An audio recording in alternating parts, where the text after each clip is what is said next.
والخاتم لما سبق ناصر الحق بالحق والهادي إلى صراطك المستقيم وعلى آله وصحبه حق قدره ومقداره العظيم. Amma ba'du. Para asatidz, para kiai, para tuan guru yang saya muliakan dan saya hormati, kawan-kawan dari IKASDA, Ikatan Alumni Santri dan Tauhid, panggung Injelang, panggung Sabang Madura. Saya hafal namanya karena dulu belajar di sana 1 tahun dan setiap tahun sering ke sana. Lalu putranya Kiai Muhaimin Ramalan itu Pondok Sidogiri dititipkan ke saya. Habis itu kemarin pernah tinggal di rumah saya Ramalan dulu. Jadi sering ada komunikasi dengan Abu Kiai Muhaimin, sering nelpon ya. Juga kawan-kawan dari ISS Ikatan Alumni Santri Madura, Kordes Mempawahiri yang juga saya hormati, para jemaah kaum muslimin dan muslimat yang hadir pada pagi ini yang saya banggakan dan saya cintai. Tema pembicaraan kita pada kali ini adalah seputar pemantapan akidah Ahlussunnah wal Jamaah. Mengapa perlu pemantapan? Karena sekarang ini sebagian orang kurang mantap dengan akidahnya. Mengapa kurang mantap? Yang mungkin lupa, lama kan membaca kitabnya waktu di pondok dulu, atau lupa, atau juga karena rombongan serangan dari kelompok di luar Ahlussunnah, dan itu rentan untuk menggoyahkan akidah Ahlussunnah sampai kira-kira tahun 2011 mungkin saya undangkan PCNU Pangkalan yang namanya Madura. Pengurus NU kan rata-rata alim pandai baca kitab. Karena kuatnya menurut Wahabi, sampai ada kiai waktu itu ngomong sama saya, kalau saya sekarang kan mau baca sholawat nariyah, udah tak macam sholawat nariyah, anak kok syirik, bilang kata syirik. Dan beliau nanti karena saya mau ketika di pondok, termasuk ustaz di pondok itu karena ada ustaz-ustaz yang papan atas ya, level menengah kan ada, artinya di antara ustaz itu dianggap paling ahli. Itu terpal, gak mau sama sholawat nariyah, takut syirik kan. Ya karena gak ngerti sholawat nariyah itu isinya apa, padahal gak ada hubungan dengan syirik sama sekali. Sholawat-sholawat yang kita baca gak ada sama sekali. Kalau gak ada sampai takut khawatir terkenal, itu kan parah. Bisa disebut paranoid atau psikopat. Ada terkenal itu di Madura, apalagi di luar Jawa. Nah, di luar Jawa ini ya, memang ada kelebihan. Nah karenanya memang pemantapan akidah Ahlussunnah wal Jamaah itu penting agar orang mantap. Nah, pertama yang ingin kita bicarakan, siapa sebenarnya Ahlussunnah wal Jamaah? Siapa? Kalau menurut kita, dan ini mantap dan yakin, Ahlussunnah wal Jamaah itu kalau secara identifikasi, di tafsir bahasa Arab, mayoritas umat Islam yang di dalam fikih mengikuti salah satu mazhab, Hanafi, Maliki, Syafi'i, Hambali. Ini yang ada sekarang. Kalau di luar mazhab 4 berarti bukan Ahlussunnah wal Jamaah, itu ahli bid'ah. Siapa yang di luar mazhab 4 yang sekarang di dalam fikih? Pertama, anti mazhab. Orang gak mau bermazhab seperti Wahabi. Atau misalnya termasuk juga di luar mazhab 4 Syiah, Mu'tazilah, Syiah, kemudian Zaidiyah, lalu pengikut Khawarij aliran Ibadiyah di Oman. Ini di luar mazhab 4. Nah, kelompok yang di luar mazhab 4 berarti itu aliran sesat.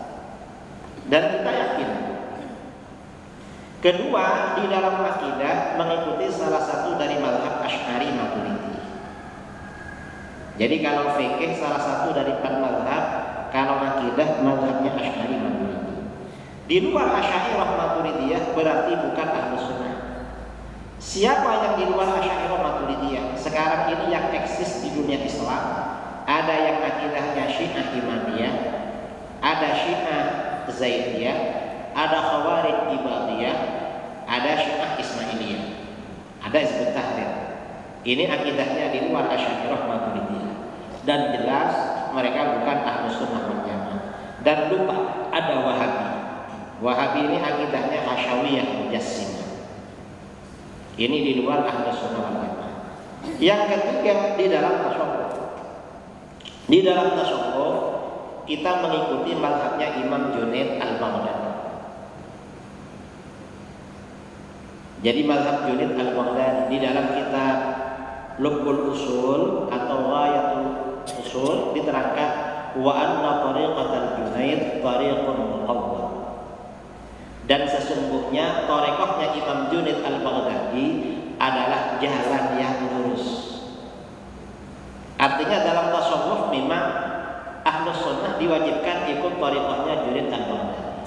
Kalau keluar dari tareqahnya Junaid al-Baghdadi, maka tasawufnya berarti mengikuti aliran sesat. Apakah ada ramai di Indonesia tasawuf, ngaku-ngaku tasawuf, tapi keluar dari tareqahnya Imam Junaid al-Baghdadi? Sesat. Banyak. Nah, ini Ahlus Sunnah wal Jamaah secara umum. Secara umum seperti itu. Yang namanya Ahlus Sunnah wal Jamaah. Ada pertanyaan, apa dalilnya bahwa kita ini Ahlus Sunnah wal Jamaah? Kalau ada yang bertanya begitu, biar mantap. Di dalam hadis-hadis yang menjelaskan tentang perpecahan umat, yang pertama yang paling sahih, paling populer, hadis riwayat Muslim. Rasulullah SAW bersabda, innahu may ya'ish ba'di fasayara ikhtilafan katsiran. Siapa yang hidup sepeninggalku akan melihat banyak perbedaan pendapat. Ini kata Rasulullah, nanti setelah saya meninggal banyak perbedaan pendapat. Gak satu. Kalau Rasulullah masih hidup ada perbedaan pendapat gampang, tinggal tanya pada beliau. Kalau beliau sudah wafat, gimana ini? Ikut yang mana? Rasulullah memberikan rambu-rambu. Kalau terjadi perbedaan pendapat, maka fa'alaikum bisunnati wa sunnatil khulafa'ir rasyidin al-mahdiyyin min ba'di. Maka kamu berpeganglah dengan sunnahku, sunnah Rasul, dan sunnah khulafa'ir rasyidin yang mendapatkan petunjuk sesudahku. Nah, berarti Ahlus Sunnah wal Jamaah bisa dikatakan mengambil dari hadis ini. Ahlus Sunnah artinya pengikut sunnah Rasul, wal Jamaah artinya pengikut jamaatus sahabat, terutama khulafaur rasyidin. Karena para sahabat memang ikut sunnahnya khulafaur rasyidin. Ini yang pertama. Kemudian hadis yang kedua tentang perpecahan umat. Hadis riwayat Imam Ahmad, Abu Dawud dan Ibnu Majah.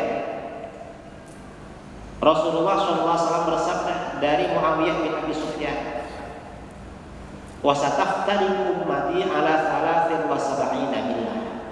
Umatku akan terpecah belah menjadi 73 golongan. Kulluha finnar illa millatan wahidah. Semuanya akan masuk neraka kecuali satu golongan. Siapa satu golongan yang selamat? Wahiyal jamaah, yaitu golongan jamaah.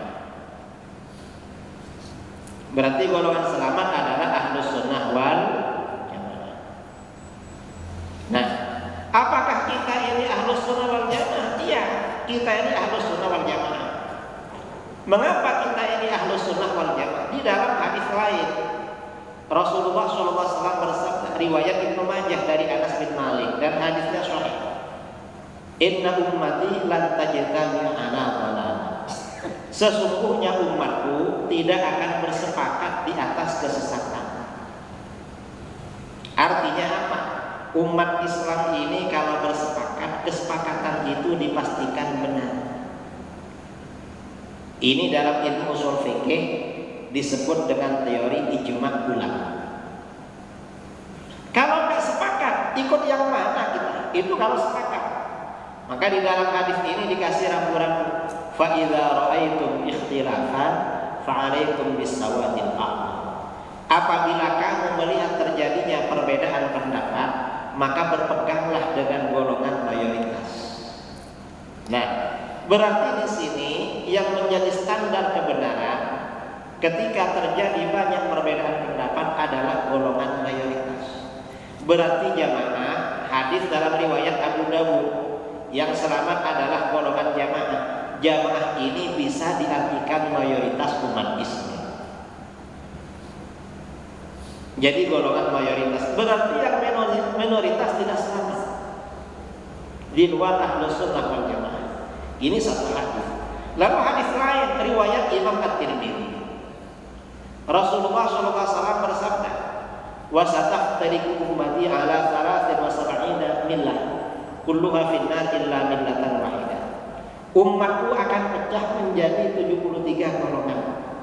Semuanya akan masuk neraka kecuali satu golongan yang selamat. Rasulullah ditanya, qalu wa man hiya ya Rasulullah?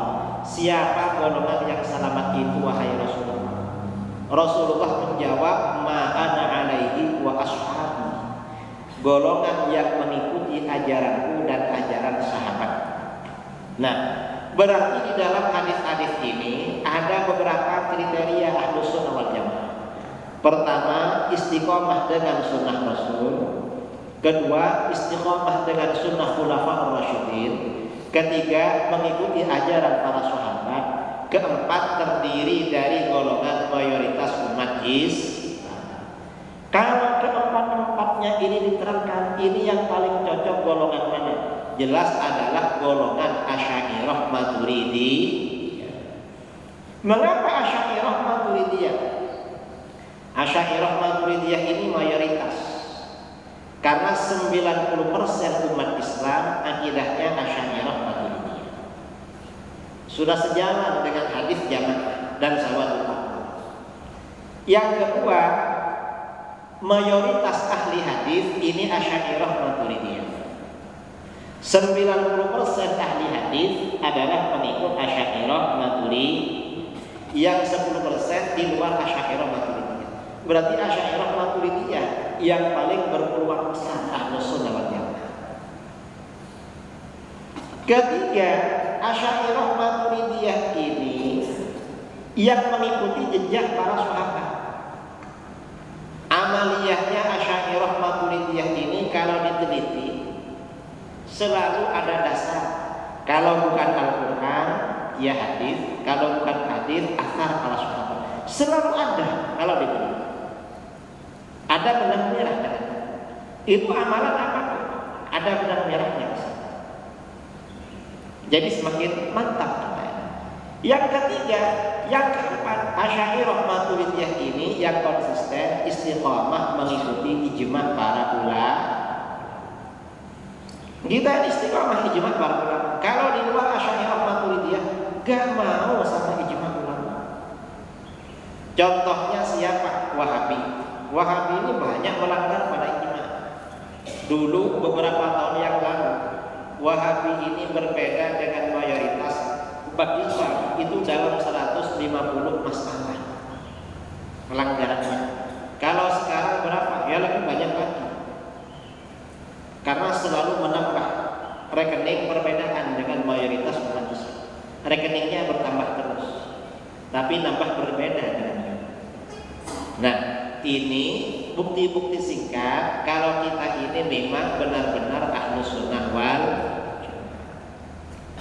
Jadi kita yakin kalau kita ini Ahlus Sunnah wal Jamaah. Nah, karenanya kita ya, saudara-saudara yang alumni pondok pesantren, kita harus mempertahankan. Dan ini semua ada dalil-dalilnya. Gak perlu ragu-ragu masalahnya. Jangan diragukan. Semuanya ada dalilnya. Kalau ada persoalan-persoalan, tanya kepada para ulama, guru-guru kita, ada dalilnya. Ini contoh yang paling dekat dengan kita. Nanti bicara akidah agak akhir. Sekarang ini bicara yang ringan. Saya tahun 2018 diundang tabligh akbar di Bernon. Bernon ini di PD di Aceh. Acaranya jam 9 malam. Di Aceh itu kalau undang saya ceramah, biasanya ceramahnya minta 3 jam. Lalu tanya jawab 1 jam. Dan ringan, yang lebih berat itu kalau di tetangga sini, di Sabah Sarawak, minta ceramahnya 4 jam. Tanya jawabnya 2 jam. Saya pernah diundang di Sabah. Saya nyampe ke sana agak malam, jadi kecapean ngantuk. Langsung ceramah 4 jam. Kira-kira dapat 2 jam, BLN-nya mati, listriknya mati. Saya bilang, ayo usaha biar nyala. Ternyata minta maaf, gak bisa. Gak bisa itu karena satu wilayah mati semua, gak bisa. Ya sudah, gak apa-apa lah. Begitu terpaksa. Saya dalam pikir, alhamdulillah bisa tekun.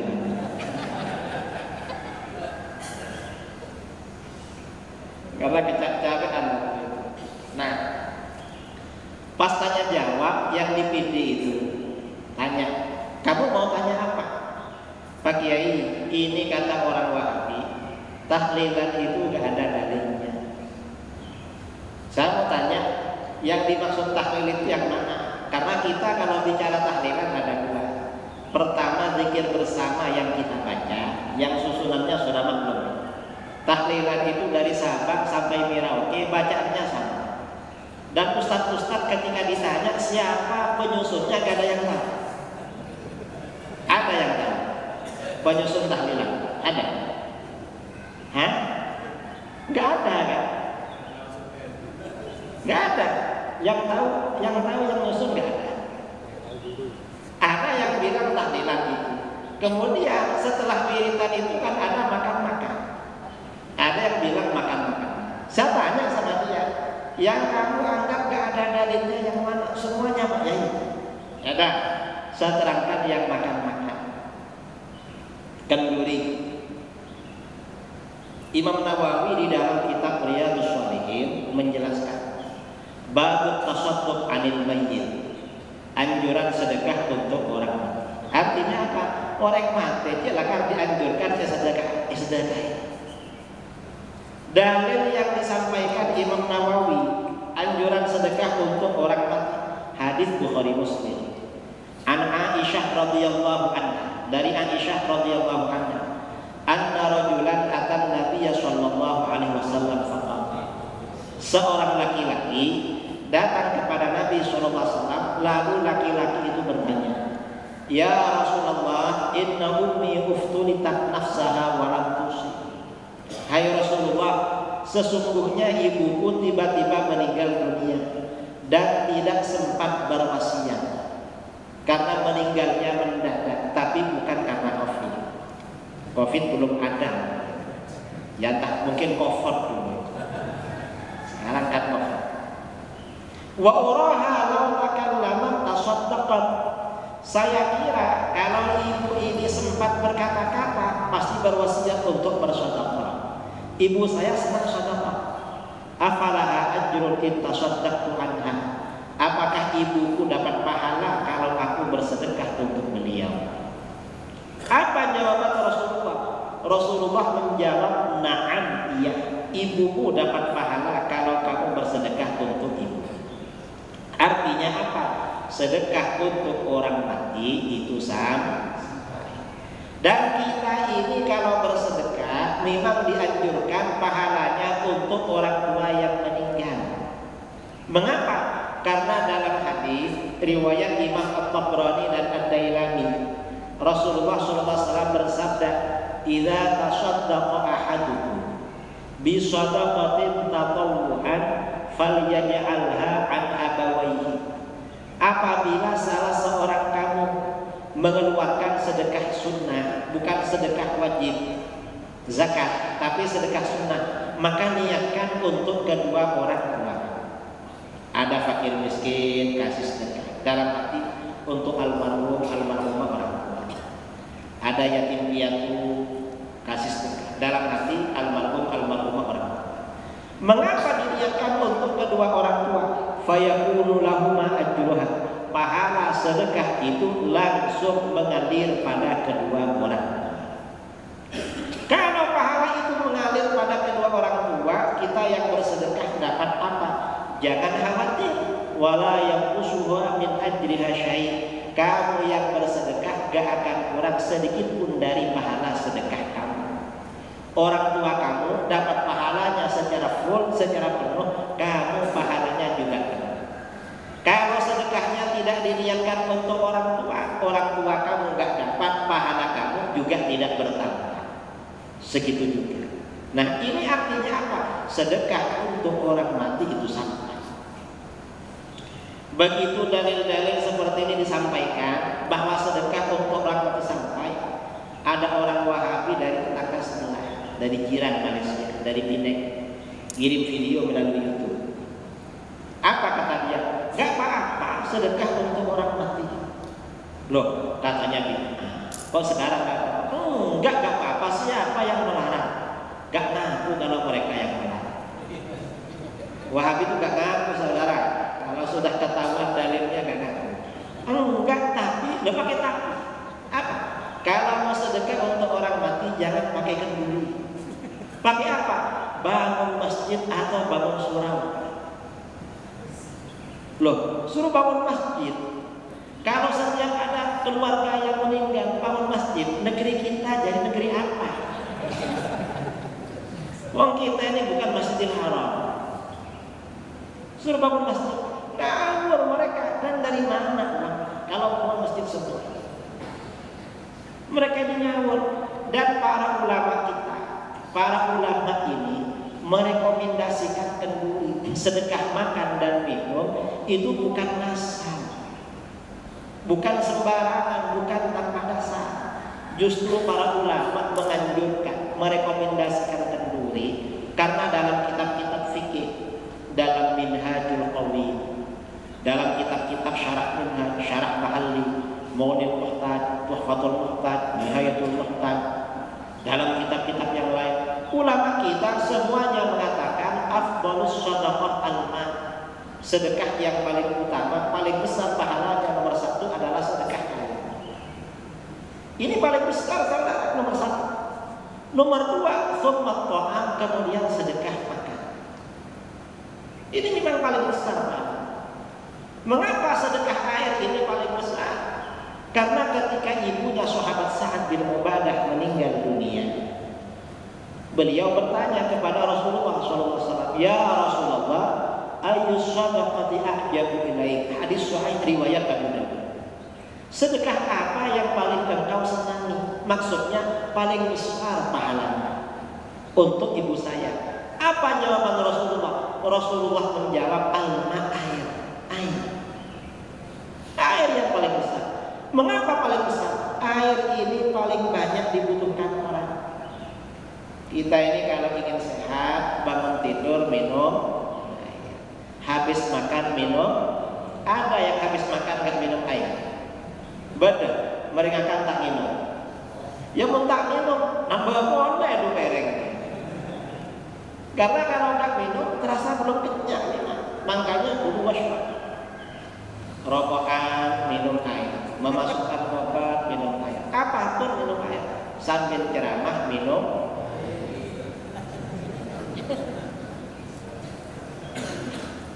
Ini sedekah air saudara paling besar.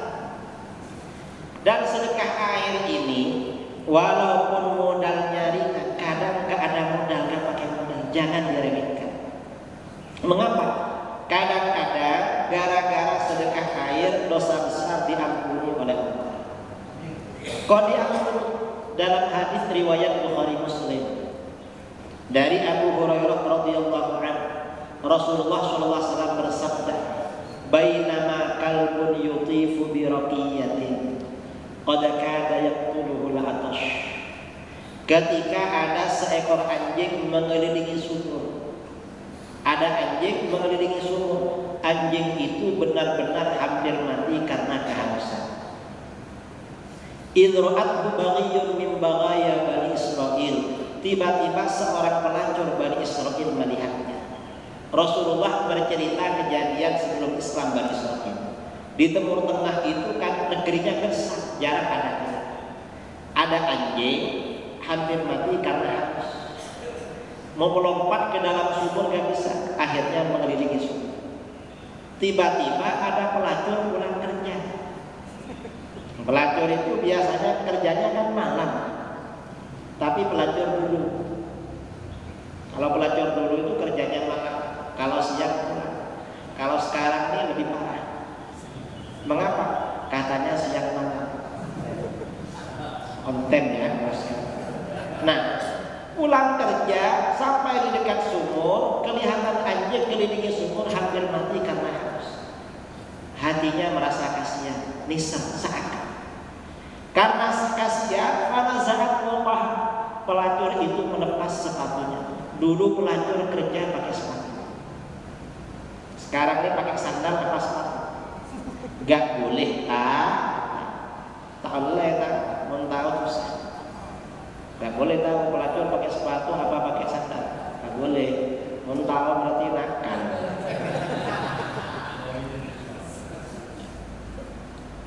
Akhirnya apa? Fastaqat lahu bihi. Lalu pelacur ini menimba air ke bawah. Dulu sumur itu gak pakai timba, gak pakai tali, pakai tangga. Dek. Ambil air pakai sepatunya, fasaqat bihi. Lalu dia kasih minum anjing. Setelah kasih minum anjing, anjingnya seger, pelacur ini pulang. Sampai di rumah, akhirnya apa? Kemudian meninggal. Mungkin karena kena vaksin malam.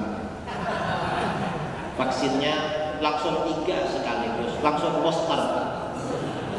Akhirnya apa yang terjadi dalam hadis ini? Sabda Rasulullah SAW, faghfira laha. Gara-gara ngasih minum anjing, dosa pelacur ini diampuni oleh Allah. Padahal ngasih minum anjing. Karenanya kata Imam Al-Qurtubi dalam tafsirnya Al-Jami' li Ahkamil Quran, kalau kamu merasa banyak dosa, yang senang sedekah air minum. Mengapa? Pelacur aja diampuni oleh Allah, padahal ngasih minum anjing.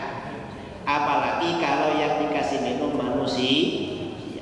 Karena manusia lebih mulia. Walaqad karramna bani Adam.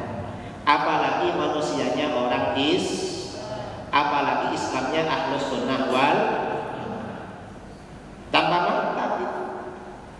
Padahal anjing. Enggak hanya kita ini kalau ada kawan, ada siapa agak singgah. Untuk apa? Paling enggak minum-minum. Kita niatkan Allah mengampuni dosa kita. Kalau kasih minum anjing, saya kira gak pernah kasih minum anjing. Tomat. Kira-kira kalau ada anjing mendekat, diambilkan apa? Hah?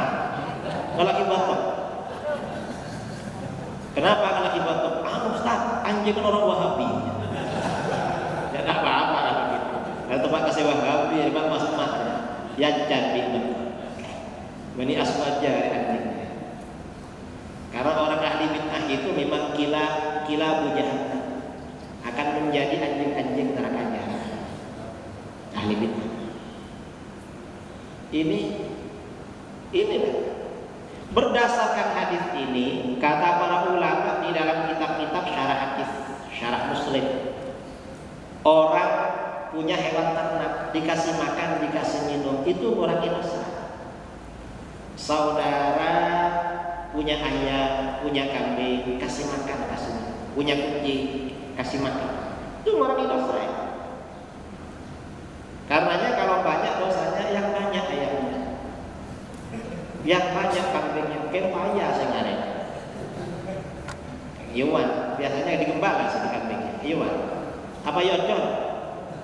Yocol kan di luar Jawa. Padahal itu ternak hewan. Apalagi kalau ternak manusia. Sampian yang laki-laki ini ngasih belanja, kasih nafkah istri, ngasih nafkah anak, dikurangi dosa. Makanya kalau banyak dosanya, yang rajin bikin anak.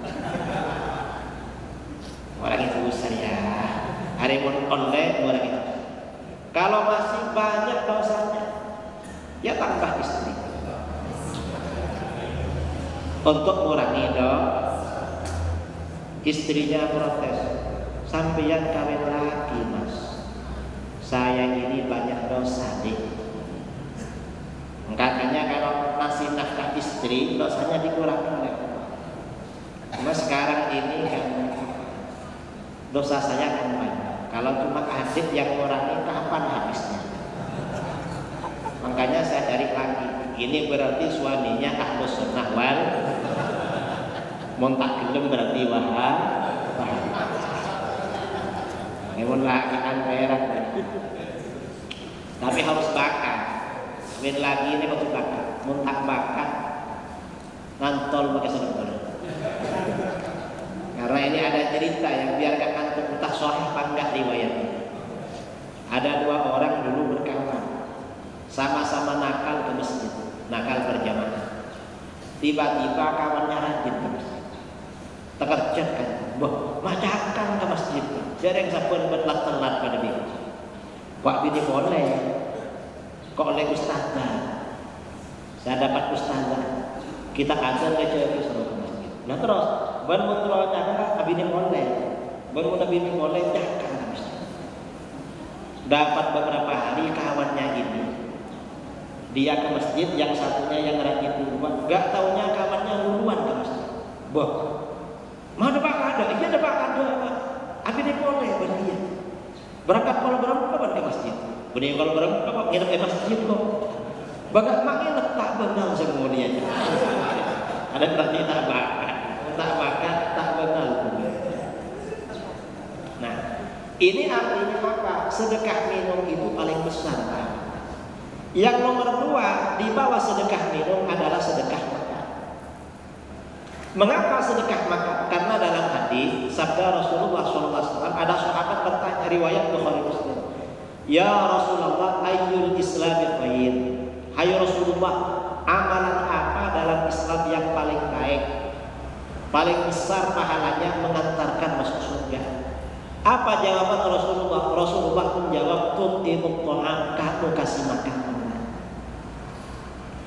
Jadi ngasih makan orang ini termasuk amalan yang paling besar, ngasih makan.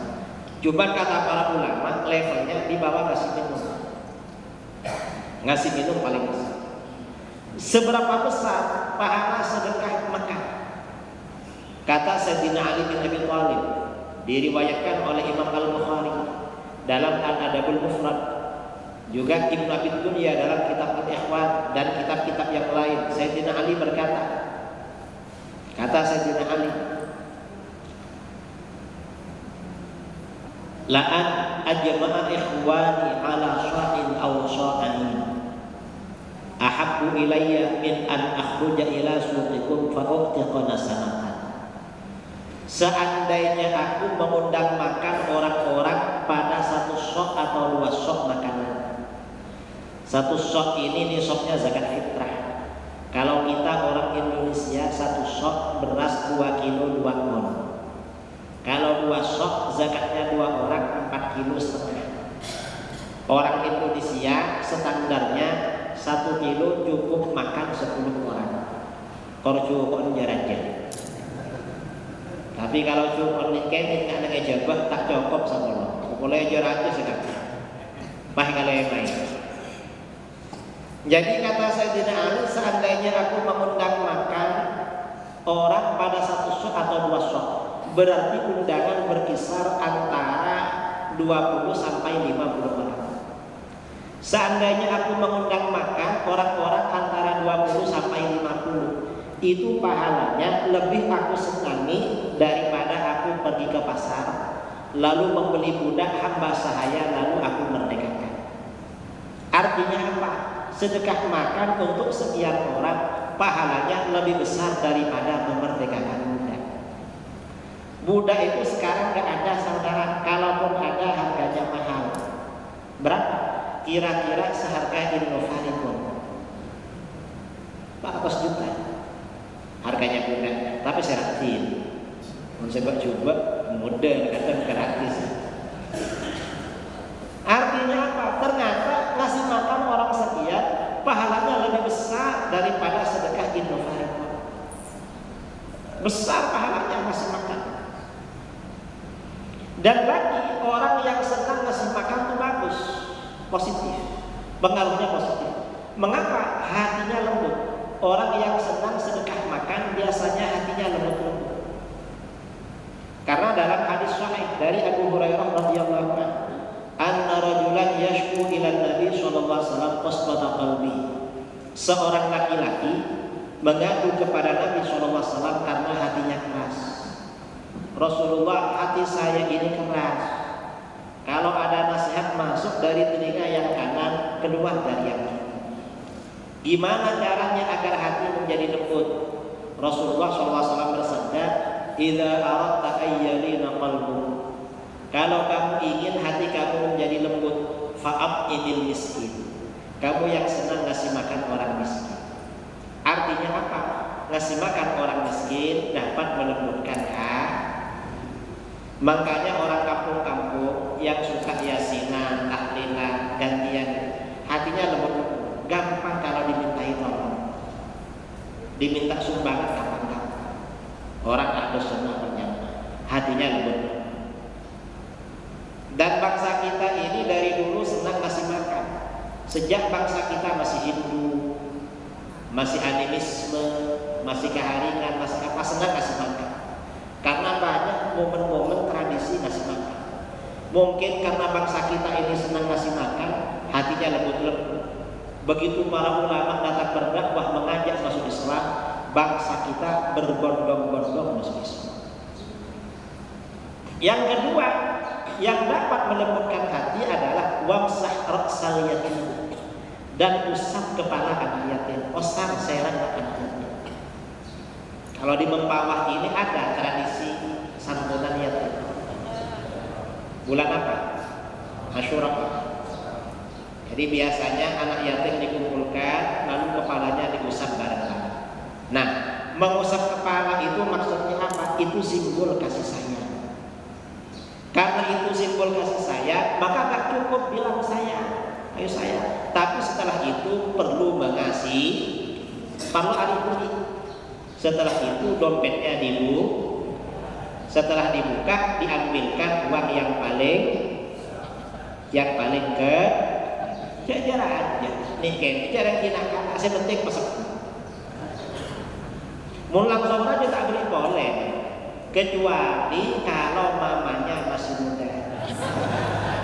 Kalau mamanya masih muda, kasih yang beri serah-merah. Kabala cok ke mama, dari dia, leh, pak nakon leh, ada dari anom paman dia. Jadi apa? Mengusap kepala anak yatim dapat melembutkan hati.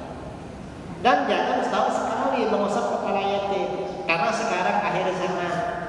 Akhir zaman ini banyak maksiat saudara, banyak maksiat, tinggal maksiat banyak, kelipon ya. Tiba-tiba sekut, repot apalagi sekut Pak Kiai. Anak mak repot, orang mana yang aja, ya pas emak, dalam bicara, pentah anak yatim adopsi, tebaki bima, emak sebut ya mau tebaki emak pentakan. Lagi ebaki, ini namanya strategi marketing. Sampai mengentar ke Pontianak, sampai di depan mall dapat SMS, beli satu gratis oleh gratis. Apa cakap? Nah ini artinya apa? Sedekah makan itu pahalanya besar, dapat melembutkan hati. Dan sedekah makan ini jangan diremehkan. Mengapa? Kadang-kadang gara-gara sedekah makan, walaupun minim, dosa besar diampuni oleh Allah.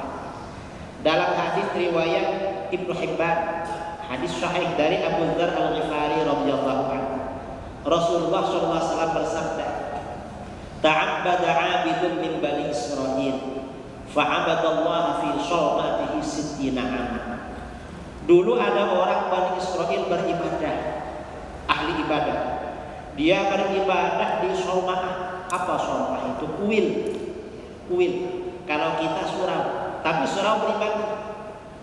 Beribadah di surau pribadinya selama 60 tahun tak teman keluar. Mun siang ke pasar, mun malam atau awirit asal. Siang malam 60 tahun kata apa tak keluar. Ini orang Bani Israil. Setelah 60 tahun beribadah, fa'umtiratil ard, tiba-tiba hujan lebat, hujan terus. Setelah hujan lebat, fakhdarat, suasana sekitarnya menjadi hijau. Banyak pepohonan. Setelah suasana menjadi hijau, fa'ashrafar rahib min shaumatihi. Dia mengintip dari suraunya itu. Wah, sudah hijau. Pemandangan menjadi indah.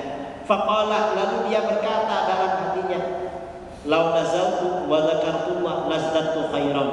Coba saya turun dari surau ini, lalu berzikir kepada Allah sambil menikmati suasana indah. Karunia Allah, pasti pahalanya semakin besar karena bersyukur. Turun. Akhirnya apa? Fanazal. Turun dari surau. Wa akhadha ma'ahu raghif amir raghifain.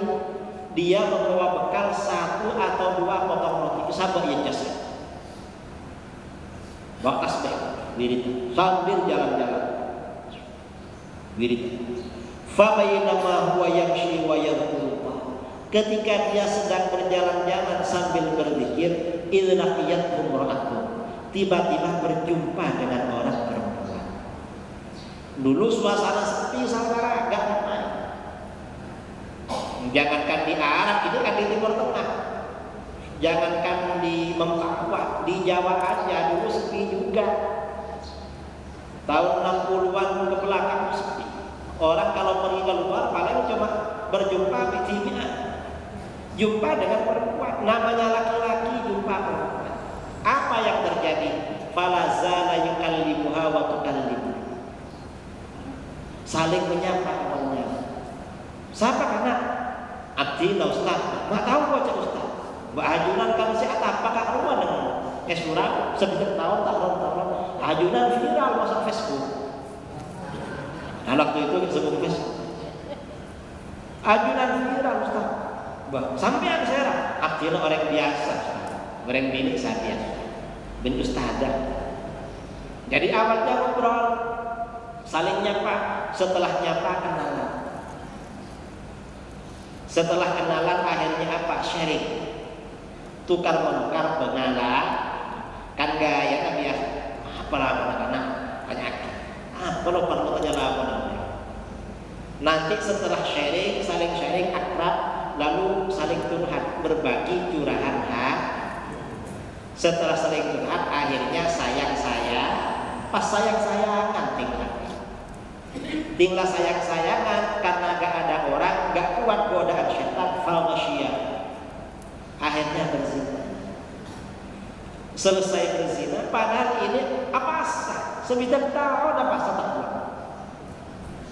Bukan cuma roti juga, tak kelar. Makanya orang laki macam-macam atau mobil orang di macam-macam. Engkau tak tahu, dia banyak orang tak tahu. Coba waduh. Tak boleh des gojek.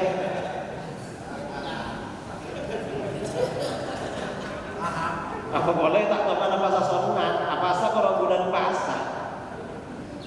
Menjadi dia apa asa sekitar tahun tak kelar. Ini 60 tahun puasa. Setelah selesai berzina, syaitan yang pergi menyesal dia, merasa menyesal, merasa takut, merasa malu pada Allah. Ibadah sekitar tahun tak mau keluar, makin keluar nak rias kenapa nih? Dari takutnya kepada Allah kan terpingsan. Setelah siuman dari pingsan, cari air mau mandi. Ternyata gak jauh dari situ, fawajada samaqatan, ada genangan air hujan. Ada air mandi di situ, dibuka jubahnya, mandi. Ketika sedang mandi, ilja'a musahilun, tiba-tiba datang seorang Pak Ustaz, nyuwun bapak, mami terpesek, lapar Pak Ustaz, kita cukup, belum makan. Kamu butuh makan? Iya Pak Ustaz. Itu di baju saya, ambil. Ada roti, dihampirinya baju, rotinya ada 2. Berapa Pak Ustaz? Ambil aja. Itu kedua-duanya buat kamu. Pengemis itu pergi membawa 2 roti dimakan. Selesai mandi, Pak Ustaz si rahib ini pakai baju. Selesai pakai baju, datang malaikat Israel. Siapa malaikat Israel? Pencabutnya, langsung innalillah. Setelah innalillah, 2 malaikat datang. 2 malaikat beda aliran politik. Orang ini kalau beda partai biasanya dekat. Satunya malaikat surga, satunya malaikat neraka. Sama-sama datang. Karena beda kerja, ajunan malaikat surga, ajunan malaikat neraka. Kata malaikat surga, saya kesini mau menjemput ini, Galilei. Orang ini ibadah 60 tahun gak pernah keluar, pantas masuk surga. Kata yang satunya, loh ini mau saya bawa ke neraka, ini berzina. Orang berzina pantas masuk neraka. 2 malaikat ini rebutan. Karena rebutan akhirnya ditimbang saudara, kenteng berjingin. Ibadah 60 tahun ditimbang dengan dosa zina 1 kali. Begitu ditimbang, ternyata dosa zinanya lebih berat sekali. Ibadahnya yang 60 tahun ringan dan halus. Kata para ulama, zina 1 kali menghapus pahala ibadah siang malam selama 60 tahun. Na'udzubillah min hapus. Kata malaikat neraka, nah, norak pula nikah bos. Kata kencana ibadah sebentar nikah. Lalu kata malaikat swarga, makin sebentar. Nah, tadi sebelum mati orang ini sedekah roti 2 potong. Ini kita tempel sirah. Coba tempel boleh. Akhirnya roti 2 potong diindek tambah. Begitu roti 2 potong dinaikkan, taklek langsung alipudih tempelan. Tinggal aku api jeblok ke bawah. Beras. Zinanya menjadi ringan, diampuni oleh Allah gara-gara roti 2 potong. Kira-kira orang Mempawah kalau kendurian rotinya berapa potong? Benih roti 2 potong sampai potong duka. Yang beli sampai dia, yang beli pi aja. Ya gak apa-apa cara yang beli roti sekolah Gusti Allah. Kenapa boleh yang beli Nah ini artinya apa? Sedekah makan itu besar pahalanya saudara. Makanya orang ini sering sedekah makan, sering bersedekah. Nah ini artinya apa? Sedekah makan itu pahalanya besar. Sedekah makan dan minum. Makanya oleh para ulama direkomendasikan seperti itu. Kenduri direkomendasikan. Saya ini undangan ke Malaysia sebelum Covid. Saya ceramah tentang sedekah makan. Habis ceramah sedekah makan, pas macam takbir makan sampai sakit tahu. Wallah jangan beri masalah, matanya pahadan. Wah katanya besar pahalanya. Iya besar. Tahun punya aku sakit tahu jadi boleh. Nah ini kenduri. Artinya pahalanya besar. Kemudian yang kedua tahlil. Sejarah tahlil. Mengapa orang mati itu dibacakan tahlil? Tahlil itu kan zikir, pahalanya untuk orang mati. Siapa yang pertama kali baca zikir untuk orang mati? Yang pertama kali baca zikir untuk orang mati bukan kiai dari Jawa, bukan lora dari Madura, bukan Gus dari Jawa, bukan tuan guru dari Kalimantan, bukan Buya dari Sumatera Barat, bukan muallim dari Medan, bukan aku dari Aceh. Karena tiap daerah ini panggilan kiai beda-beda. Saya kalau ke Aceh dipanggil Tengku, kadang dipanggil Abi. Kalau ke Sumatera Barat, ke Riau dipanggil Buya kadang. Kalau ke Medan dipanggil Mu'alim. Ini gimana Mu'alim? Mu'alim, tanya Mu'alim. Oh gak taunya panggilan kiai. Kalau beda-beda. Nah, jadi orang yang pertama kali baca zikir untuk orang mati bukan mereka. Siapa? Yang pertama kali baca zikir untuk orang mati adalah baginda Rasulullah. Gimana ceritanya? Pada tahun 5 Hijriah, orang-orang Quraisy memprovokasi suku-suku Arab untuk menyerang kota Madinah. Abu Sufyan memprovokasi suku-suku Arab menyerbu kota Madinah, mengumpulkan 10.000 tentara akan menyerang kota Madinah. Padahal umat Islam mulai yang dewasa sampai yang kecil-kecil tak sampai 10.000. Mari 10.000. Akhirnya apa? Rasulullah menggelar rapat dengan para sahabat. Ini gimana cara menghadapi mereka? Lalu Sayyidina Salman Al-Farisi menyampaikan Rasulullah, kami di Persia kalau mau diserang oleh lawan pakai strategi menggali parit. Sekitar pertahanan digali parit yang dalam dan lebar. Musuh gak bisa masuk. Nanti kalau mau masuk kita panik. Udah gak bisa masuk. Gak bisa masuk. Parit itu bahasa Arabnya namanya Khandaq. Ini yang disebut dengan perang Khandaq. Akhirnya terjadi perang Khandaq. Setelah parit selesai, Abu Sufyan datang. Sampai di sekeliling Madinah bingung, kenapa tak bisa masuk?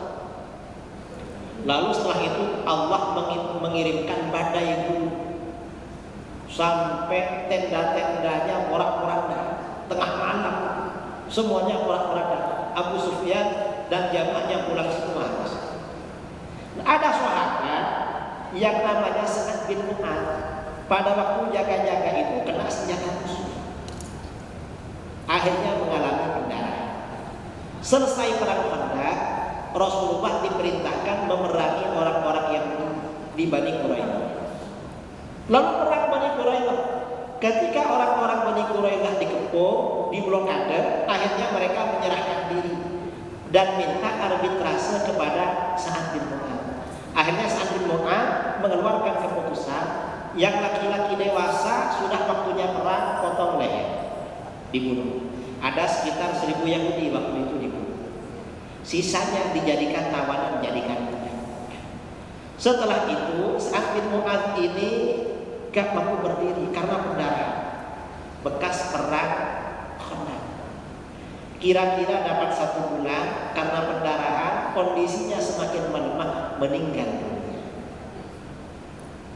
Setelah meninggal dunia, akhirnya apa? Para sahabat bersama Rasulullah SAW pergi takziah. Hadis riwayat Imam Ahmad dari sahabat Jabir bin Abdullah Al-Ansari radhiyallahu, riwayat Al-Baihaqi, riwayat Hannad bin As-Sari, riwayat Al-Hakim At-Tirmidzi, kata Jabir, kharajna ma'a Rasulillah sallallahu alaihi wasallam yauman ila Sa'd bin Mu'adz yauma tuwfi. Kami pergi bersama Rasulullah SAW menuju kediaman Sa'd bin Mu'adz pada hari ia meninggal dunia. Falamma shalla alaihi Rasulullah sallallahu alaihi wasallam thumma dufina wa suliya alaihi turab. Setelah Rasulullah mensolatkan jenazah itu, lalu jenazahnya dikubur, lalu kuburnya ditutup rata dengan tanah, jalasa Rasulullah SAW fal-qabri. Rasulullah masih duduk di atas kuburan itu.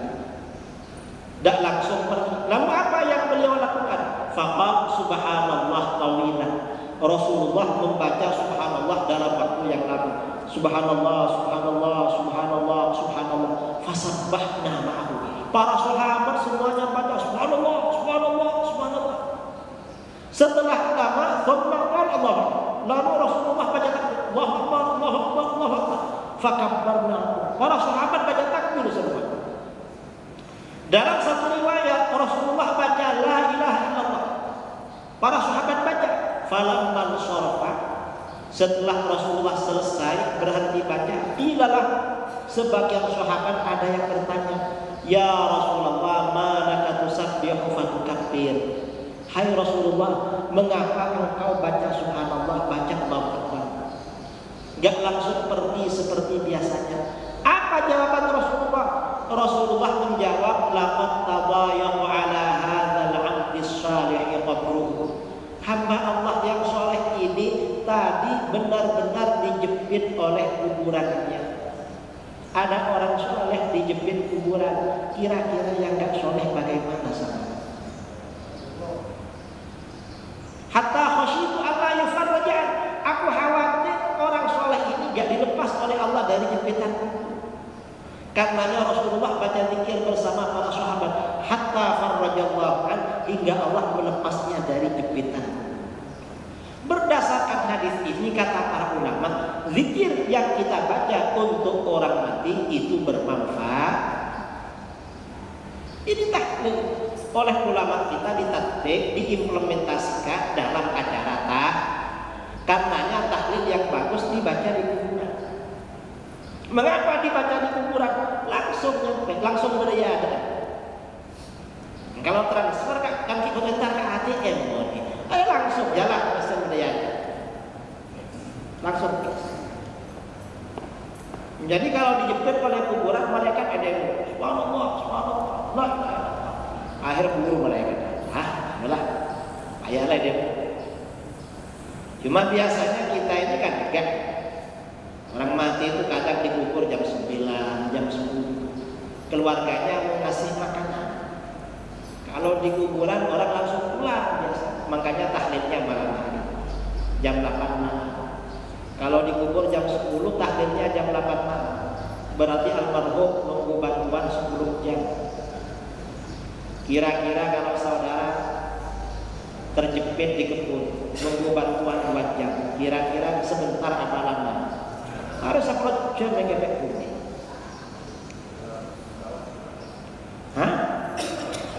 Langsung makan, langsung tahlil. Bagus itu, seperti itu. Biar gak lama-lama terhitung. Ini tahlil. Artinya apa? Tahlil itu ada dasarnya, saudara. Dan ini kalau diterangkan semua dalilnya, tahlil 1 jam menjelaskan dalilnya. Ada dalilnya, cuma ulama-ulama kita agak menyampaikan. Mengapa? Ya kita ini orang awam, gak perlu tahlil. Yang penting pengamal. Kita ini yakin. Karenanya Ahlus Sunnah ini kita yakin harus gak berkurang-kurang. Kalau ada orang menyalah-nyalahkan Ahlus Sunnah, misalnya Wahabi, langsung kere di sorak acet debat. Maka sampean tak siap, tak kira berani. Kalau gak percaya coba tes. Mun pada kanjeng pakai baju ustaz, maka pada ustaz doktor, doktor dia. Padahal lama nang arek takut.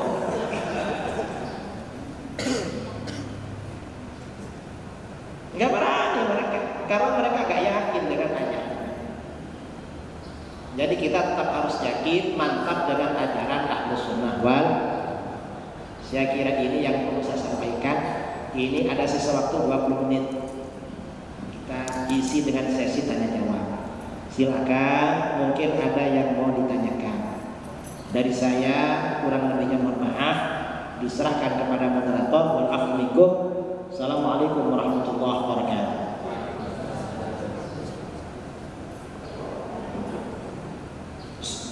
Satu pertanyaan, silakan. Iya.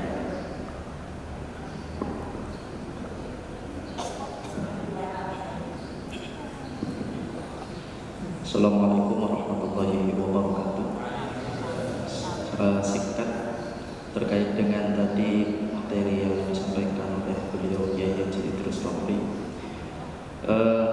bahwa kita ini semuanya ternyata ada dalilnya.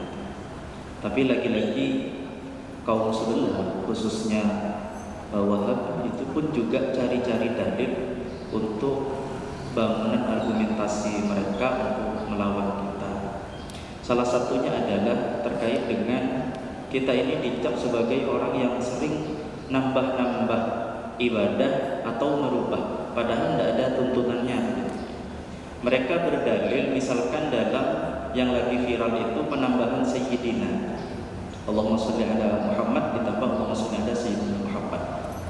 Ternyata mereka menggunakan dalil, mohon nanti dikoreksi Kiai, yaitu tentang kisah Barra bin Azib, di mana Barrah bin Azib ini sahabat yang pernah diajari doa oleh Nabi, doa tidur, yang cuplikan doanya itu di akhirnya itu begitu, amantu bi kitabika alladzi anzalta wa bi nabiyyika alladzi arsalta. Ternyata sama Barrah bin Azib ketika diamalkan, binabiyyikanya diganti dengan bi rasulika katanya. Dalam konteks hadisnya itu yang dibaca oleh kiai yang ex-Wahabi. Nah akhirnya Nabi menegur, loh kok dirubah? Jangan dirubah, tetap pakai binabiyyika, jangan bi rasulika. Lah hadis ini kemudian dijadikan dalil bahwa tidak usah nambah-nambah seperti itu atau bahkan merubah. Lah kita ini nyatanya ditambah sayyidina dan sebagainya. Itu nanti mohon dijelaskan. Yang kedua terkait dengan tadi kita hari-hari ini mengakui bahwa kadang takut juga baca sholawat itu karena dicap syirik tadi. Karena terlalu mengagung-agungkan kepada Nabi yang sebenarnya bukan sifat Nabi katanya begitu. Seperti sholawat tibil qulub ya. Allahumma shalli ala sayyidina Muhammadin tibil qulub wa dawiha afiyatil abdan, yang menyembuhkan yang badan, yang menyehatkan badan Nabi. Padahal itu bukan tugasnya Nabi, itu adalah peran Allah katanya begitu. Sehingga itu syirik. Nah sebenarnya bagaimana ramuan ulama yang membuat sholawat ini kita mendalilinya bagaimana ya. Kemudian yang terakhir mungkin agak sedikit melebar, sebenarnya standarisasi pemikiran yang liberal itu gimana? Karena seringkali ini liberal. Padahal ternyata mungkin ada dikit-dikit yang juga sama dengan konteksnya para ulama yang kita pahami. Seperti contoh, mohon maaf Yai, seperti statementnya bahwa semakin panjang jenggot semakin bodoh gitu. Ternyata setelah saya ngaji Ihya, ternyata statementnya Ibrahim An-Nakhai itu juga sama. Ulama tolatil lihya nakosotil akluh gitu ya. Semakin panjang jenggot semakin berkurang akal. Ternyata banyak sekali yang mengatakan itu adalah liberal. Padahal ada yang senada dengan itu. Jadi standarisasi liberal itu seperti apa? Sekian, terima kasih. Assalamualaikum warahmatullahi wabarakatuh. Assalamualaikum warahmatullahi wabarakatuh. Langsung saja Kiai, mohon maaf. Saya kepikiran kita diserang bahwa selain kelompoknya itu neraka ya. Tadi Kiai juga menjelaskan bahwa selain kita itu juga neraka. Saya kok kepikiran apa nggak bisa lebih moderat Kiai. Dulu itu dulu saya mungkin Kiai kenal Ustadz Sukron Maksudi itu menjelaskan kalau berdoa sekarang ini nggak bisa minta selamat dari neraka, minta supaya jangan lama-lama di neraka gitu dia. Jadi menurut pengertian saya apa bisa ya, kalau neraka bagi mereka itu ya kayak mampir gitu dia ya. Karena kalau langsung neraka itu kok kayak agak berat, karena cerita tentang la ilaha illallah itu orang membunuh 100 orang gara-gara la ilaha illallah diampuni dosanya, nggak jadi ke neraka. Sedangkan kita dengan mereka kan sama-sama la ilaha illallah Muhammad Rasulullah. Itu satu guys. Kemudian yang kedua, saya juga sempat teracuni pemikiran saya ketika bulan Ramadan kemarin nonton ceramahnya Ustadz ya Firanda. Itu gini guys, beliau itu diceritai sama jemaahnya bahwa saya mimpi Rasulullah Ustaz. Tapi kok aneh ya katanya, Rasulullah itu aneh menurutnya. Terus Ustaz Firanda ini tanya, Rasulullah yang kamu lihat itu kayak apa? Ada jenggotnya enggak? Enggak ada katanya gitu. Oh berarti bukan Nabi gitu katanya. Lah saya kan itu sudah masuk ada hadis faman ra'ani faqad ra'ani haqqo begitu. Kalau sudah bermimpi Nabi ya berarti haqqo. Tapi kata Ustaz Firanda itu memang setan itu tidak bisa mengaku dirinya, tidak bisa menyerupai Nabi, tapi kan bisa ngaku-ngaku jadi Nabi itu agak membuat segala waktu itu. Kalau saya kepikiran Duki karya mimpi ternyata pas benih sekali. Saya pikir gitu. Jadi dua hal itu tadi. Dan yang ketiga kami mohon izin untuk ngaji sama Kiai baik secara online dan offline di video atau di mana. Kalau izin ini kan lebih ada sananya. Terima kasih. Wassalamualaikum warahmatullahi wabarakatuh.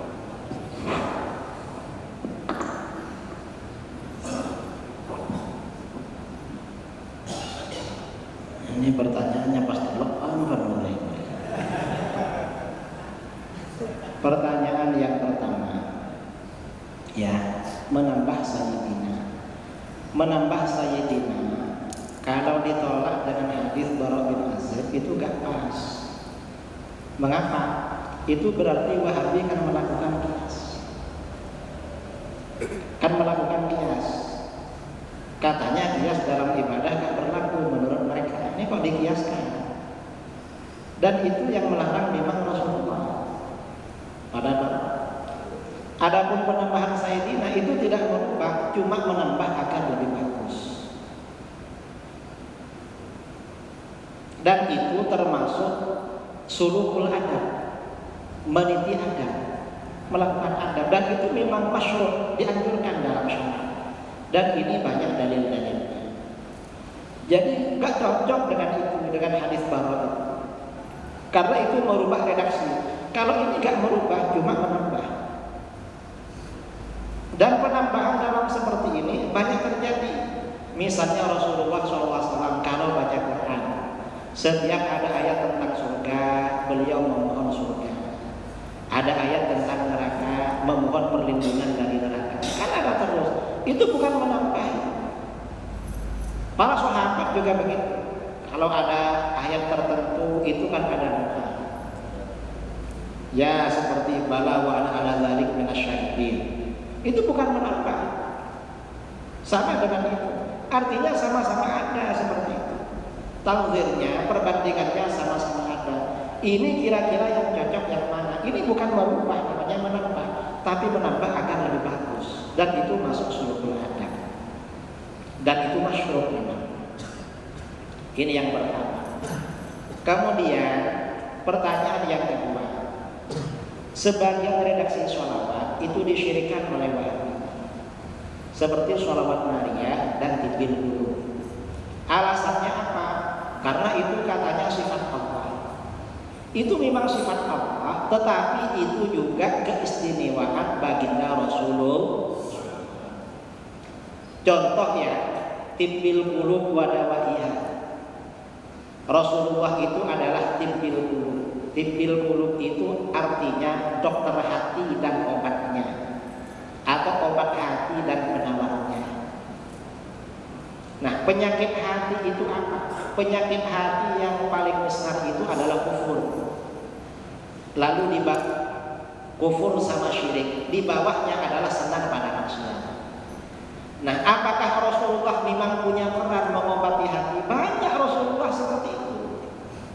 Orang yang di hatinya ada kekufuran sembuh gara-gara Rasulullah. Ya semuanya memang dari Allah itu, tapi Rasulullah dikasih oleh Allah. Dan di dalam Al-Qur'an ya, di dalam Al-Qur'an ya memang ada ayat misalnya apa? Innaka la tahdi man ahbabta, walakinallaha yahdi may yasha. Tapi juga ada ayat wa innaka la tahdi ila siratin mustaqim. Karenanya kalau Rasulullah dikasih nama Al-Hadi itu cocok. Karena di dalam Al-Qur'an wa innaka la tahdi ila siratin mustaqim. Karena ada yang mustarak nih. Sama-sama dipakai. Untuk Allah ada, untuk Rasulullah juga ada. Sama-sama ada. Tibil Qulub ini untuk Rasulullah juga sering terjadi.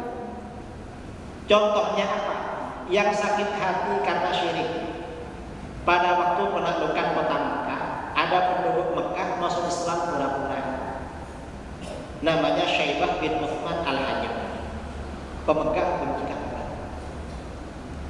Ketika ada pengumuman perang Hunain, Uthman bin Syaibah bin Uthman ini ikut Rasulullah, tapi dia masih musyrik sebenarnya, cuma gak berani. Nah, ketika tentara Islam ini melarikan diri, yang gak lari waktu itu Rasulullah sama Abbas pamannya. Syaibah ini gak lari juga, karena Rasulullah ditinggal sendirian bersama pamannya. Syaibah bin Uthman ini ingat dalam hatinya, keluarga saya banyak meninggal gara-gara Muhammad. Sekarang ini kesempatan saya balas dendam. Kalau saya pukul pakai pedang dari depan, ada paman yang bela. dari belakang aja. Syaibah ini mundur ke belakang. Akhirnya mengurus pedang. Begitu mau melangkah memukul Rasulullah, katanya dalam riwayat kelihatan kobaran api gajahnya. Tiba-tiba Rasulullah menoleh. Begitu Rasulullah menoleh, apa kata Rasulullah? Syaibah, kamu mau apa? Gak ada Rasulullah. Akhirnya apa? Tangannya beliau dipegangkan ke dada Syaibah. Begitu tangan itu menyentuh dadanya Syaibah, seketika itu dadanya menjadi dingin. Dan dadanya langsung berubah, asalnya benci kepada Rasulullah, langsung Rasulullah itu menjadi orang yang paling beliau cinta. Ini namanya kan obat hati, tibil dulu. Dan banyak orang-orang yang masuk Islam karena mimpi Rasulullah. Coba baca di kitab-kitab sirah nabawiyah, di kitab apa, karena mimpi masuk Islam. Berarti kan benar-benar tibil dulu itu. Dan obat.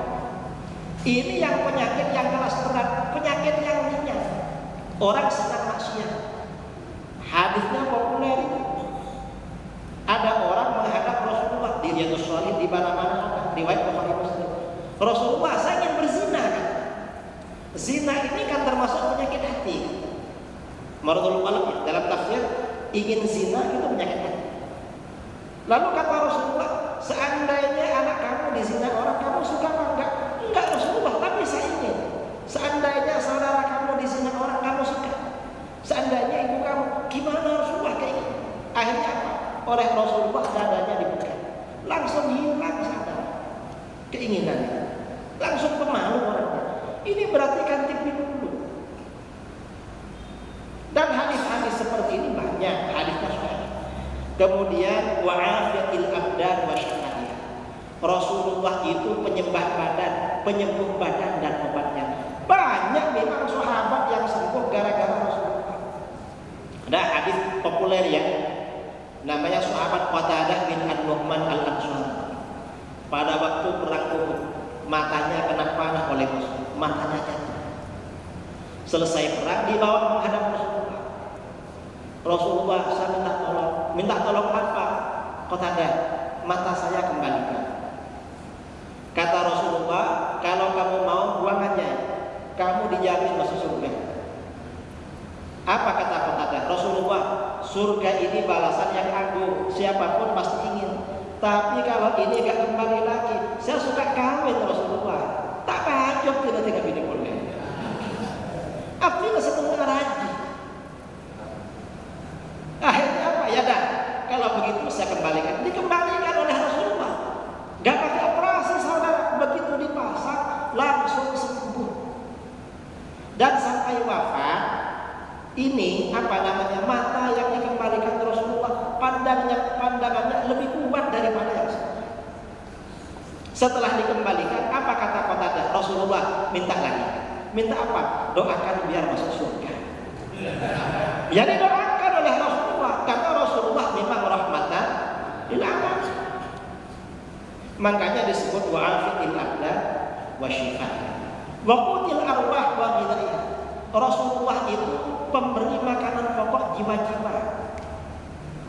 Dan betul, makanan pokok jiwa itu apa? Makanan pokok jiwa itu ilmu agama. Banyak orang-orang itu alim karena Rasulullah. Ketika Rasulullah mengutus 7 orang sahabat menjumpai raja-raja di luar Arab, mereka gak pernah belajar bahasa asing. Tapi bagaimana? Begitu sampai di negeri yang dituju, langsung pandai bahasa daerah. Dari mana itu? Langsung pandai saudara bahasa daerah. Sayyidina Ali bin Abi Thalib ketika mau diutus ke Yaman, dijadikan wali. Rasulullah, saya gak berani, gak bakal. Dipukul dadanya, langsung ahli menjadi hakim. Itu namanya kan makanan pokok, pemberi makanan pokok. Dan orang yang alim karena mimpi Rasulullah itu ada. Diriwayatkan di dalam kitab Syadzaratul Dhahab fi akhbari madhab karangan Ibnu Imad Al-Hambali, tentang biografinya Imam Sa'duddin At-Taftazani, Sa'duddin Mas'ud bin Umar At-Taftazani. Imam At-Taftazani ini ketika mondok di gurunya Imam Abduddin Al-Iji. Ini paling bodoh seperti. Kalau menjawab pertanyaan pasti seperti itu akan dekat. Kenapa? Jawabannya konyol, keliru. Imam Sakutin. Tapi rajin belajar. Setelah lama mondok, pakun puduk paling bodoh di situ. Suatu ketika belajar di kamar, ada orang datang. Sakutin, ayo pergi ikut saya. Maaf, saya belajar. Saya gak bisa kemana. Akhirnya orang itu pergi. Lalu datang lagi, Sakutin, ayo pergi ikut saya. Maaf, saya ini bodoh. Saya walaupun belajar masih bodoh. Kalau ikut kamu gimana? Kok saya sudah bodoh, kok diajak jalan-jalan? Orang itu pergi. Ketiga kalinya datang lagi, Sakutin, ayo pergi. Loh, ini yang bodoh siapa? Kamu bodoh juga berarti. Saya bilang sudah bodoh masih banyak saya. Kata laki-laki itu, kamu dipanggil Rasulullah. Akhirnya Imam Sakutin baru agama Islam, ikut orang itu. Gak taunya Rasulullah sedang duduk-duduk bersama para sahabat di bawah pohon. Rasulullah bersabda, Sakutin, kamu 3 kali dipanggil. Kenapa gak sekarang? Saya gak tahu Rasulullah. Kamu yang panggil saya Rasulullah. Rasulullah, saya ini bodoh. Tolong, gimana caranya biar gak bodoh? Akhirnya dalam mimpi itu Rasulullah baca-baca. Lalu diludahkan, mangap, buka mulutnya. Begitu dibuka mulutnya diludahi. Dah, kamu balik ke kamar. Imam Sakutin pulang ke kamar, belajar lagi. Besoknya ketika Imam Abududdin Al-Iji mau mengajar, kalau di pondok di sebelah kiri diincilkan ada kepala musyawarah yang mengulang keterangan gurunya. Kalau dulu ya di dalam kitab-kitab sejarah namanya mu'id, yang mengulangi pelajaran gurunya. Imam Abududdin Al-Iji ini sebelum mengajar, biasanya murid yang paling alim suruh mengulang keterangan gurunya. Begitu Imam Al-Abud ini duduk mau mengajar, Sakutin ini angkat tangan. Guru, apa? Saya mau mengulang pelajaran yang kemarin. Langsung satu pondok ketawa semua saudara. Macam ada pengujian oleh nol. Benih cuma nakis. Mirah menolong ujinah. Pas terjadi pada musyawarah kan tak masuk akal. Ketawa. Tapi gurunya ngerti ya. Kamu ulangi pelajaran kemana? Guru ini kan memang harus rahmat, harus syafaat.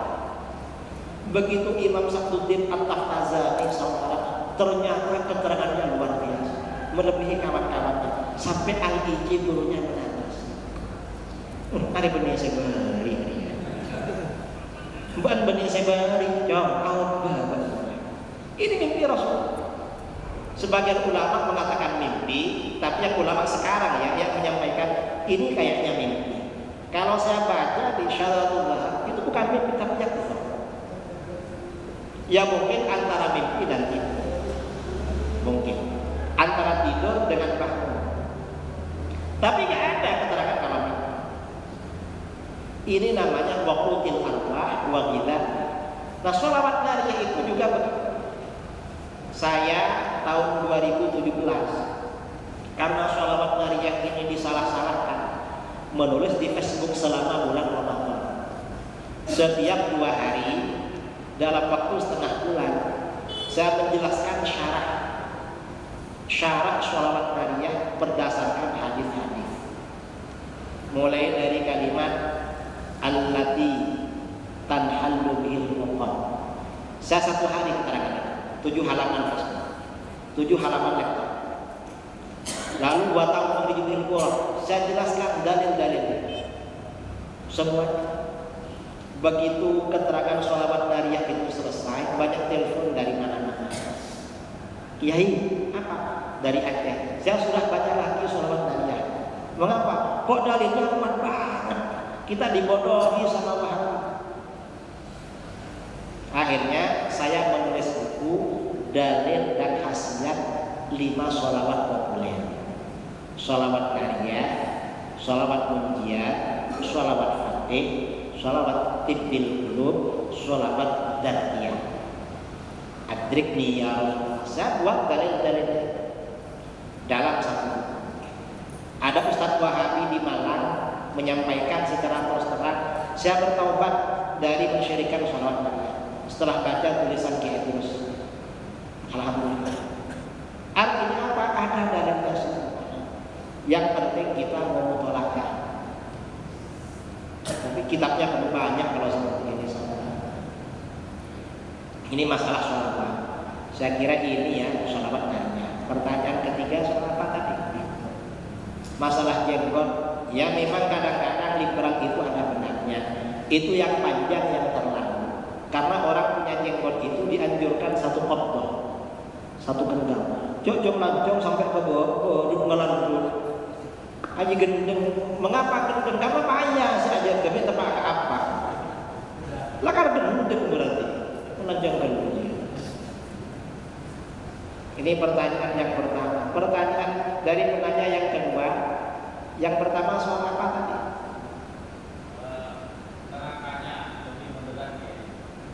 Hah? Jadi begini, orang yang di luar Ahlus Sunnah wal Jamaah diancam masuk neraka. Diancam.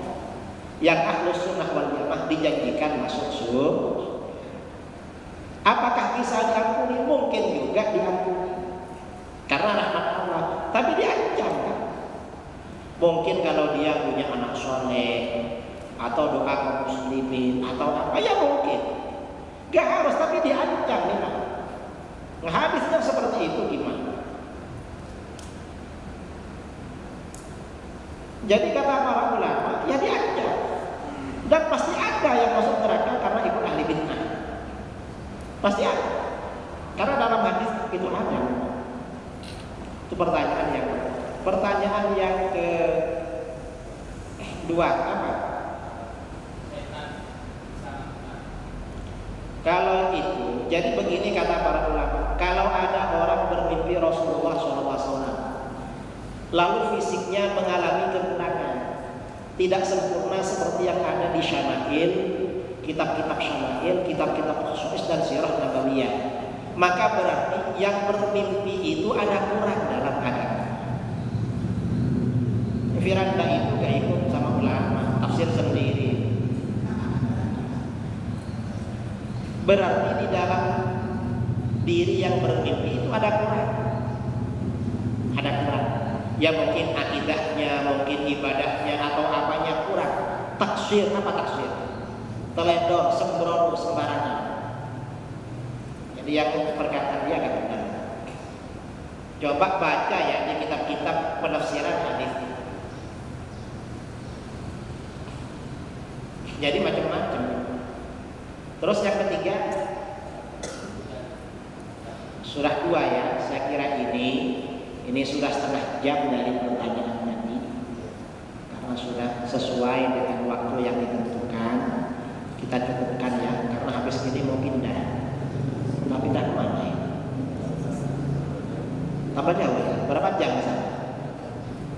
5 jam. Nah, ini masih perjalanan jauh. Saya kira tadi malam dari Pontianak ke sini 1 jam. Tak tahunya hampir 4 jam. Mungkin 1 jam dari perbatasan ke perbatasan saja. Saya dapat berjauhnya tadi malam. Sampai di Balian 5 jam kita ada bahagia. Dan anak-anak pun hendak balik 1 jam ya. Berarti dia kemudian 1 jam pak kapal saja. Jadi ya terakhir dari saya kurang lebihnya mohon maaf yang sebesar-besarnya. Dan kita harus berusaha menjaga akidah umat, istiqomah di dalam Ahlus Sunnah wal Jamaah. Dan sekarang ini termasuk fitnah, banyak orang-orang Wahabi mendirikan rumah tahfidz. Dan itu musibah bagi kita. Karena termasuk fitnah akhir zaman. Karena kadang orang kalau sudah hafal Quran merasa tahu segalanya, padahal cuma hafalan, nggak bisa apa-apa. Dan banyak bahaya. Dengan banyaknya hafid-hafid Quran ini, nggak ngerti ilmu agama, dijadikan imam. Tata cara sholatnya nggak benar. Kalau bangun dari rukuk atau sujud atau bangun dari sujud, bangun dulu baru baca takbir. Takut etabang bi makmumah. Makmum duduk, imam duduk dia. Sholat itu kalau kurang begitu kan makruh juga sholatnya. Kalau salah begitu. Kadang-kadang juga gara-gara banyak imam tahfidz, kalau khutbah Jumat maka 2 paket. Khotibnya beda, imamnya beda. Dan itu makruh. Makruh saudara. Kalau khotib sekalian jadi imam. Dan bisa-bisa batal. Kalau khotibnya ketika baca khutbah, imamnya ada di ruang khusus di depan, main HP. Begitu iqamah lalu kadang entah sah Jumatan karena nggak ikut khutbahnya, beri makruh. Dan kadang-kadang ini kejadian saya di Batam, saya khutbah. Waktu saya khutbah, imamnya sudah duduk di mihrab. Berarti kan ambisi kan? Imam itu disunahkan ke mihrab ketika khutbah mati sholat, ketika imam. Pun kita iqamah cak tajuk dia, pernah tahu pada siapa? Cak tak apa enggak teti imam. Takut diserobot. Cak kalau teti imam cak ambisi. Kalau sekalian bukan tak apa yang penting. Ada kadang begitu. Kita agama, kadang sholat rawatib langsung lupa imaman. Ada tahu itu berarti. Padahal imam itu sunnah kesana ketika iqamah. Kita iqamah dengan mulai putih. Karena antara apa kan di kitab itu orang kalau sholat fardu, sholat qobli, ba'diyah itu dianjurkan gesernya ke kiri atau ke belakang. Cek tetap. Mengapa? Agar menjadi saksi semua. Lalu iskap piting lah. Cek aku. Lalu pasti ti imam sholat rawatib pada imam. Ini kayaknya saksi ulang putih nggak penting. Tak lebih.